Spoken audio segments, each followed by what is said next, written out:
ধৈর্য ধারণ করার শক্তি দাও ওগো আল্লাহ, ধৈর্য ধারণ করার শক্তি দাও। যতই বাধা আসুক না দিনের পথ ছাড়ব না, যতই বাধা আসুক না আল কোরআনকে ছাড়ব না। ঈমান মোদের দৃঢ় করে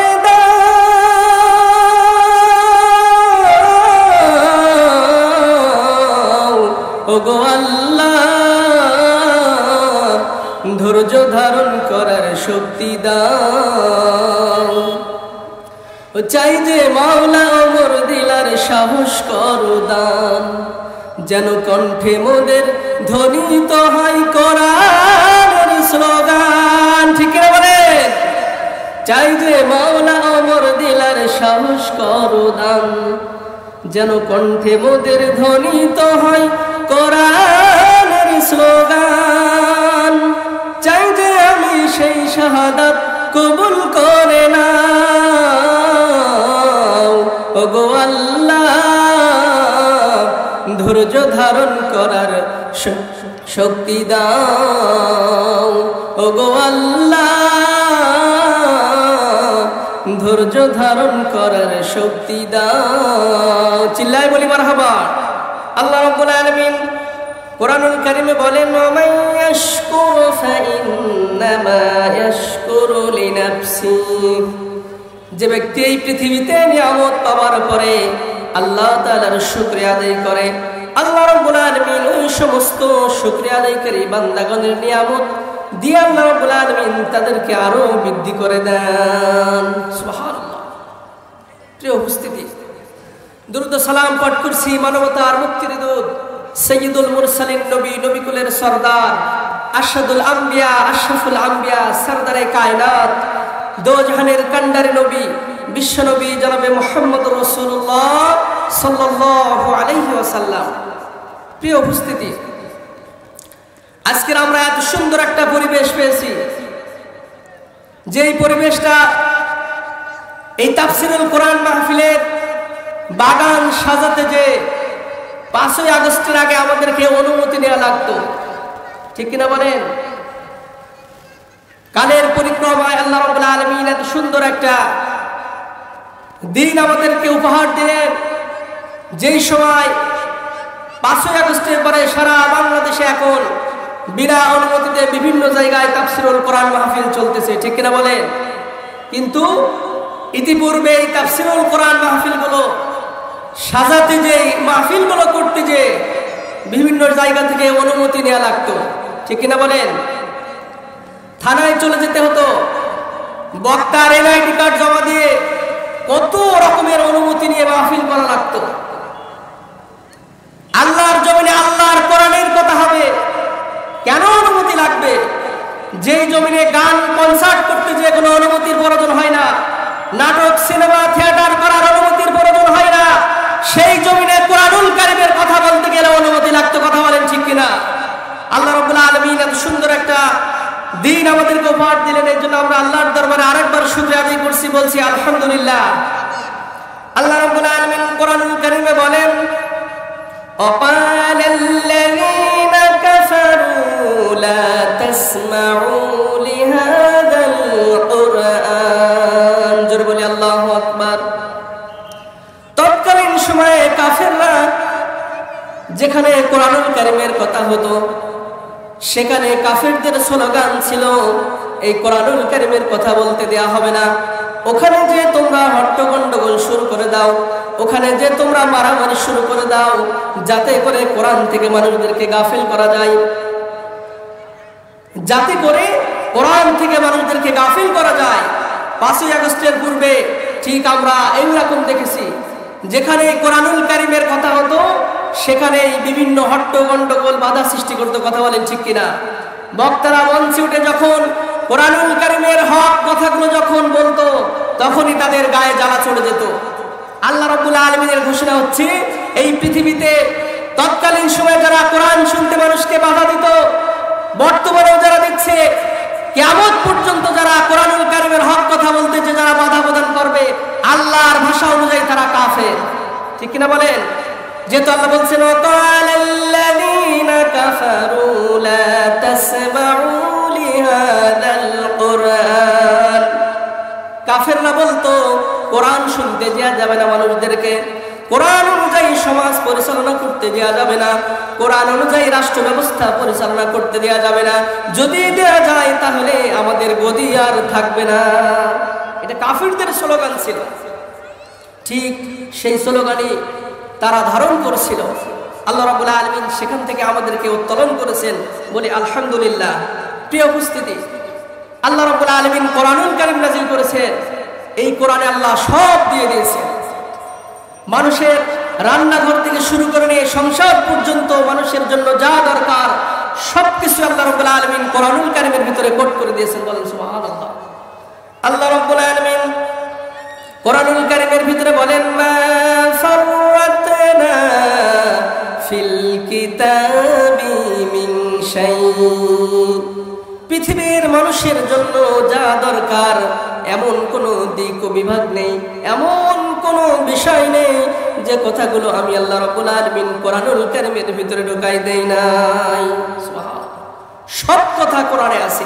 আপনার কি দরকার, আপনার অর্থনীতি, আপনার সমাজনীতি, আপনার রাষ্ট্রনীতি, কোরআনুল কারীমের রান্নাঘর থেকে শুরু করে সংসার পর্যন্ত যা দরকার সব কথা আল্লাহ কোরআনের ভিতরে কোট করে দিয়েছেন। বলেন সুবহানাল্লাহ।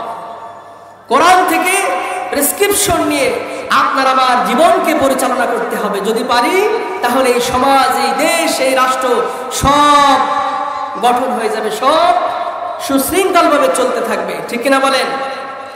আসুন আমরা আজকের মূল আলোচনার দিকে চলে যাই। আজকের আলোচ্য বিষয় সমাজে শান্তি প্রতিষ্ঠায় আল কোরআনের ভূমিকা। এই দেশে, এই সমাজে, এই রাষ্ট্রে শান্তি প্রতিষ্ঠিত হোক আমরা চাই কিনা?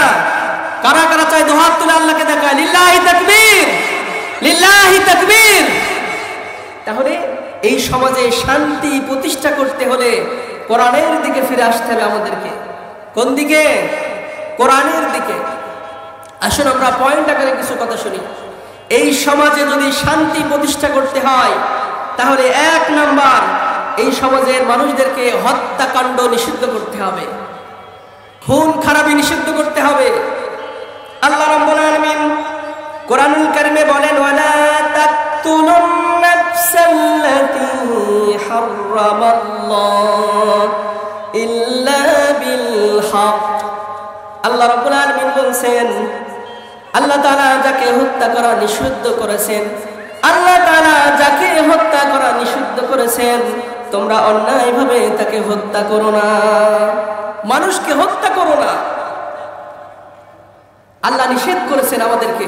হে সমাজের মানুষেরা, এই সমাজে যদি তোমরা শান্তি প্রতিষ্ঠা করতে চাও তাহলে এই সমাজের মানুষদেরকে হত্যা করো না।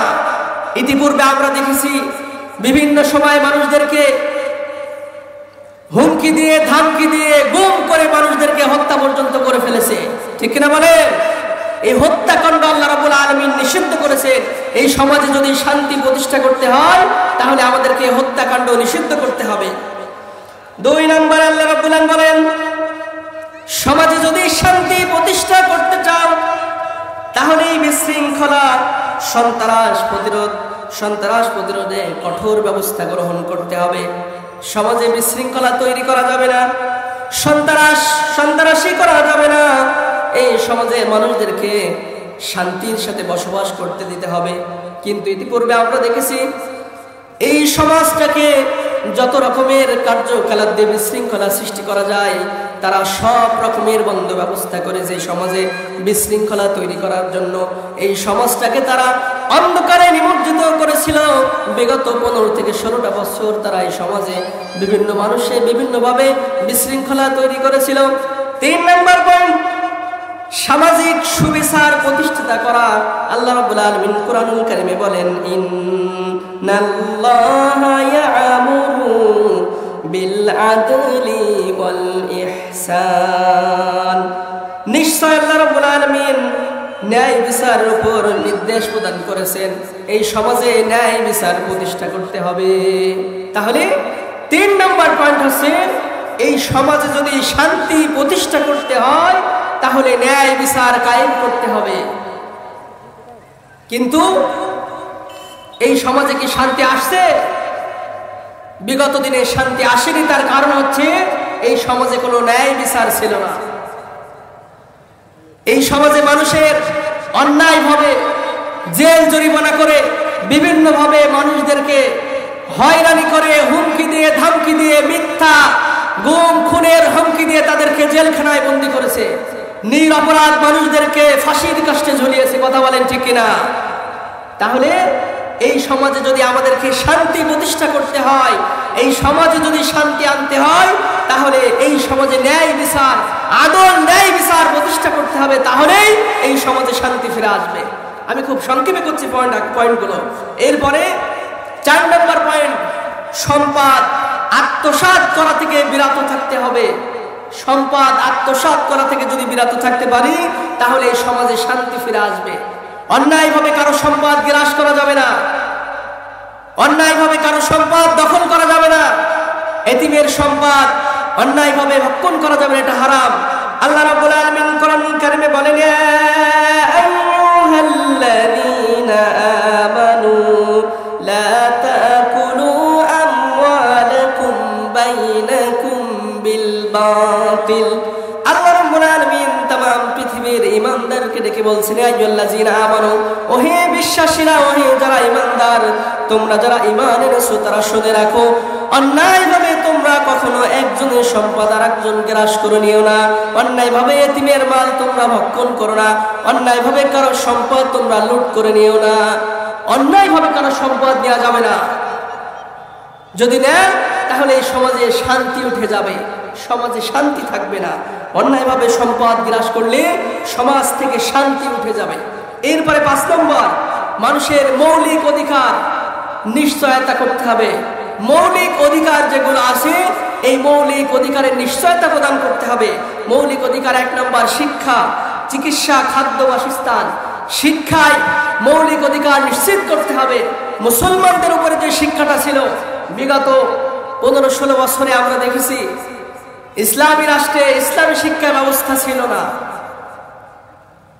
তারা চেয়েছিল একে একে করে এই সমাজ থেকে যদি ইসলামকে বিদায় করতে হয়, তাহলে সর্বপ্রথম ঐশী বাণী উঠিয়ে দিতে হবে।